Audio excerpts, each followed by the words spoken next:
ఆలపుഴ Gymkhana AKA Gymkhana. నేను ఈ movie Malayalam వర్షన్ని last ఫ్రైడేనే చూసా. బట్ చిన్న ట్రిప్లో ఉండడం వల్ల వీడియో అయితే ఇప్పుడు అప్లోడ్ చేస్తున్నా. ఎనీవేస్ నాకైతే it's a decently good one అనిపించిందండి. అబ్బా తోపు మూవీ అని చెప్పను కానీ ఓసారికి బాగుందని అనిపించింది. It's a fun to watch movie అండి. Story was good in this movie. ఈ మూవీ స్టోరీ సింపుల్గా బాగానే ఉంటుంది.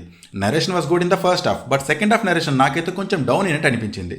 ఫస్ట్ హాఫ్ మంచి ఎంటర్టైనింగ్గా ఉంటుంది. ఇనీషియల్ ఎస్టాబ్లిష్మెంట్ కానీ ఇనీషియల్ బాక్సింగ్ ట్రైనింగ్ సీన్స్ కానీ మంచి ఫన్ని జనరేట్ చేస్తాయి. అలా స్టోరీ ప్రోగ్రెస్ అయ్యే కొద్దీ ఆ బాక్సింగ్ ఎపిసోడ్స్ కొంచెం ఇంట్రెస్టింగ్గా కూడా అనిపిస్తాయి.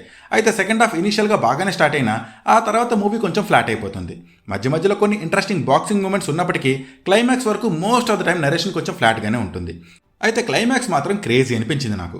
ఈ మూవీ ఒక sports comedy movie. So sports పైన మూవీ కదా అని సీరియస్ స్పోర్ట్స్ స్టఫ్ ఉంటుందని మాత్రం ఎక్స్పెక్ట్ చేయకండి. Music was very good in this movie. నాకైతే సాంగ్స్ అండ్ బ్యాక్గ్రౌండ్ స్కోర్ బాగా నచ్చాయి. Character development was very good in this movie. ఈ మూవీలో చాలా క్యారెక్టర్స్ ఉంటాయి అండ్ ఆల్మోస్ట్ అన్ని క్యారెక్టర్స్ నాకైతే ఇంట్రెస్టింగ్ అండ్ ఎంటర్టైనింగ్గా అనిపించాయి. ఈ మూవీలో నాకు బాగా నచ్చిన ఆస్పెక్ట్ ఏంటి అంటే ఈ మూవీలో మెయిన్ క్యారెక్టర్ ఆర్ హీరో అంటూ ఎవ్వరూ ఉండరు. Every character is important and main in their own way. Performances అందరివి బాగున్నాయి. Action scenes are very good in this movie. ఆ బాక్సింగ్ సీన్స్ కానీ క్లైమాక్స్ ఫైట్ కానీ నాకైతే నచ్చాయి. తల్లుమాల ఫైట్స్తో కంపేర్ చేయడానికి లేదు కానీ ఇవి కూడా బాగున్నాయి. Cinematography was very good in this movie. కొన్ని షార్ట్స్ చాలా బ్యూటిఫుల్గా అనిపించాయి నాకు. యాక్షన్ సీన్స్లో ఆ కెమెరా యాంగిల్స్ గట్రా సూపర్గా ఉంటాయి. Technically this movie is too good. So అదండి సంగతి. మంచి యాక్షన్ సీన్స్ ఉండే ఒక సింపుల్ స్పోర్ట్స్ కామెడీ మూవీ చూసి కాసేపు చిల్ అవుదాం అనుకునే వాళ్ళు ఈ మూవీని ట్రై చేయొచ్చు.